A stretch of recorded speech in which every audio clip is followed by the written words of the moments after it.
Hi friends, welcome to RS allrounder. இன்றைக்கி நம்மளோட YouTube சேனலில் சோயா பிரியாணி தாங்க செய்ய போகிறோம். இது ரொம்ப சிம்பிளான ரெசிபி. டேஸ்ட் வைஸ் ரொம்ப சூப்பராக இருக்குங்க. இது செய்யறதுக்கு மேக்ஸிமம் ஒரு 20 மினிட்ஸ் தாங்க ஆகும். ஆனால் டேஸ்ட் வைஸ் ரொம்ப சூப்பராக இருக்கும். ஒரு நான்வெஜ் பிரியாணி சாப்பிட்ட ஒரு ஃபீல் இருக்குங்க. டேஸ்ட் அந்த அளவுக்கு சூப்பராக இருக்கும். இப்போ வாங்க இந்த ரெசிபி எப்படி செய்யலாம்னு சொல்லி வீடியோக்குள்ளே போய் பார்க்கலாம். இந்த ரெசிபி பண்ணுறதுக்கு குக்கரில் 2 டீஸ்பூன் ஆயில் ஆட் பண்ணிக்கிறேன். இது கூடவே 1 டீஸ்பூன் நெய் ஆட் பண்ணிக்கிறேன்.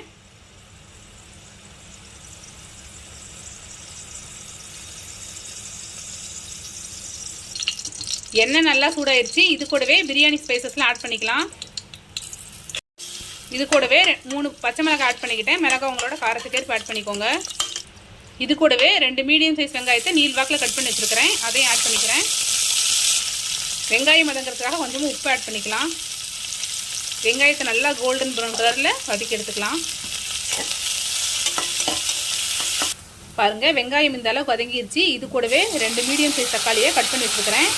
அதையும் ஆட் பண்ணிக்கிறேன். இப்போ இது கூடவே 1 கைப்பிடி அளவு புதினா கொத்தமல்லி ஆட் பண்ணிக்கலாம். 1/2 டீஸ்பூன் மஞ்சள்தூள் ஆட் பண்ணிக்கலாம்.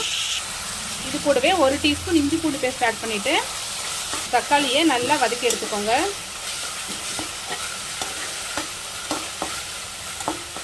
நல்லா பேஸ்ட் மாதிரி வதங்கட்டும். பாருங்கள், தக்காளி வெங்காயம் இந்த அளவுக்கு நல்லா பேஸ்ட் மாதிரி வதங்கிடுச்சு. இப்போ இது கூடவே நான் ஒரு 150 கிராம் சோயாவை சுடுதண்ணியில் ஊற வச்சு தண்ணி நல்லா பிழிஞ்சு எடுத்து வச்சுருக்கேன். அதையும் ஆட் பண்ணிக்கிட்டேன். இதை நல்லா மிக்ஸ் பண்ணிடலாம்.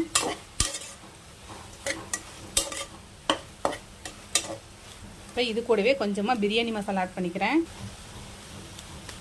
1 டீஸ்பூன் அளவுக்கு ஆட் பண்ணிக்கோங்க.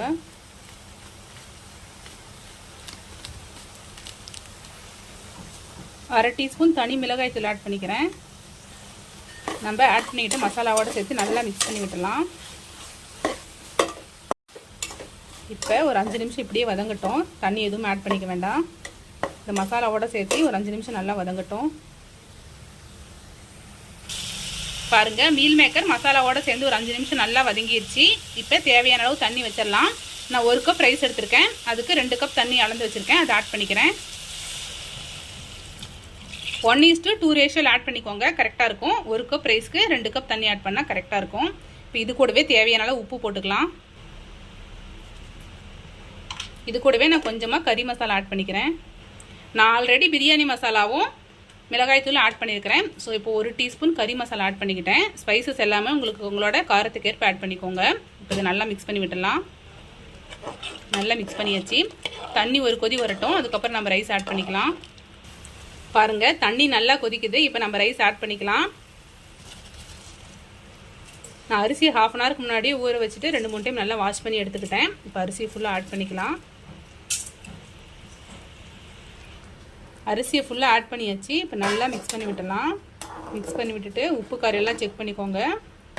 உப்பும் காரமும் நம்ம நார்மலாக சாப்பிட்றத விட ஒரு பிஞ்ச் எக்ஸ்ட்ரா இருக்கணும். அப்போ தான் நம்ம சாப்பாடு வெந்து வரும்போது அளவு சரியாக இருக்கும். நான் உப்பு காரம் எல்லாமே கொஞ்சம் எக்ஸ்ட்ரா இருக்கிற மாதிரி ஆட் பண்ணிக்கிட்டேன். இப்போ இது கூடவே 1 கொத்து புதினா கொத்தமல்லி ஆட் பண்ணிக்கிறேன். ஆட் பண்ணிக்கிட்டு குக்கர் மூடி வச்சு மூடிடலாம். நான் ஒரு 3 விசில் விட்டு எடுத்துக்கிறேன். நீங்கள் நார்மலாக உங்கள் சாப்பாட்டுக்கு எத்தனை விசில் விட்டு எடுப்பீங்களோ அது மாதிரி விட்டு எடுத்துக்கோங்க. இப்போ சாப்பாடு நல்லா வேகட்டும். பாருங்கள், 3 விசில் விட்டு விசில் ஆட்டோ ரிலீஸ் ஆனதுக்கப்புறம் ஓப்பன் பண்ணியாச்சு. நம்மளோட சோயா சங்க்ஸ் பிரியாணி சூப்பராக ரெடி ஆயிடுச்சுங்க. டேஸ்ட் வைஸ் ரொம்ப சூப்பராக இருக்கும். இது ரொம்ப சிம்பிளான ரெசிபி. சாப்பாடு பாருங்கள், நல்லா வெந்து உதிரியாக சூப்பராக இருக்குது. நீங்களும் இதே அளவுகளோட ட்ரை பண்ணி பாருங்கள். டேஸ்ட் அட்டகாசமாக இருக்கும். ட்ரை பண்ணி பார்த்துட்டு எப்படி இருக்குன்னு சொல்லிட்டு மறக்காமல் கமெண்ட்டில் சொல்லுங்கள். குழந்தைங்களுக்குலாம் கொடுக்கும்போது ஸ்பைசஸ் மட்டும் கொஞ்சம் கம்மியாக ஆட் பண்ணிக்கோங்க. இது மாதிரி simple recipes and lunch box recipes videos நம்மளோட சேனலில் ரெகுலராக அப்லோட் பண்ணுவோம். இது மாதிரி வீடியோஸ் வேணும்னா நம்மளோட ஆர்எஸ் ஆல்ரவுண்டர் சேனல் மறக்காமல் சப்ஸ்கிரைப் பண்ணிக்கோங்க. இந்த வீடியோ உங்களுக்கு பிடிச்சிருந்தா லைக் பண்ணுங்கள், கமெண்ட் பண்ணுங்கள். மறக்காமல் உங்களோட ஃப்ரெண்ட்ஸ்க்கு ஷேர் பண்ணிக்கோங்க. Thank you friends. தேங்க்ஸ் ஃபார் வாட்சிங்.